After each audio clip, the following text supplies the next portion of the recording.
Praise Lord. Today's scripture reading 2 Samuel chapter 16. When David had gone a short distance beyond the summit, there was Ziba, the steward of Mephibosheth, waiting to meet him. He had a string of donkeys saddled and loaded with 200 loaves of bread, 100 cakes of raisins, 100 cakes of figs, and a skin of wine. Then King asked Ziba, "Why have you brought these?" Ziba answered, "The donkeys are for the king's household to ride on. The bread and fruit are for the men to eat, and the wine is to refresh those who become exhausted in the wilderness." The king then asked, "Where is your master's grandson?" Ziba said to him, "He is staying in Jerusalem because he thinks, 'Today the Israelites will restore to me my grandfather's kingdom.'" Then the king said to Ziba, "All that belonged to Mephibosheth is now yours." "I humbly bow," Ziba said. "May I find favor in your eyes, my lord the king." As King David approached Bahurim, a man from the same clan as Saul's family came out from there. His name was Shimei, son of Gera, and he cursed as he came out. He pelted David and all the king's officials with stones, though all the troops and the special guard were on David's right and left. As he cursed, Shimei said, get out, you murderer, you scoundrel. The Lord has repaid you for all the blood you shed in the household of Saul, in whose place you have reigned. The Lord has given the kingdom into the hands of your son Absalom.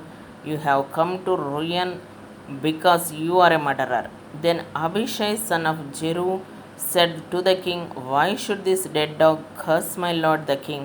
Let me go over and cut off his head." But the king said, "What does this have to do with you, your sons of Jeru? If he is cursing because the Lord said to him, 'Curse David,' who can ask, 'Why do you do this?'" David then said to Abishai and all his officials, "My son, my own flesh and blood, is trying to kill me. How much more then this Benjamite? Leave him alone, let him curse, for the Lord has told him to do. It may be that the Lord will look upon my misery and restore to me his covenant blessing instead of his curse today." So David and his men continued along the road while Shimei was going along the hillside opposite him, cursing as he went and throwing stones at him and showering him with dirt. The king and all the people with him arrived at their destination exhausted, and there he refreshed himself. Meanwhile, Absalom and all the men of Israel came to Jerusalem. Ahithophel was with him.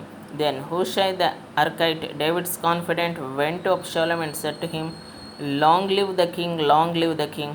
Absalom said to Hushai, "So this is the love you show your friend? If he is your friend, why didn't you go with him?" Hushai said to Absalom, "No, the one chosen by the Lord, by these people, and by all the men of Israel, his I will be, and I will remain with him. Furthermore, whom should I serve? Should I not serve the son? Just as I served your father, so I will serve you." Absalom said to Ahithophel, "Give us your advice. What should we do?" Ahithophel answered, "Sleep with your father's concubines, whom he left to take care of the palace. Then all Israel will hear that you have made yourself obnoxious to your father, and the hands of everyone with you will be more resolute." So they pitched the tent for Absalom on the roof, and he slept with his father's concubines in the sight of all Israel. Now in those days the advice Ahithophel gave was like that one who inquires of God.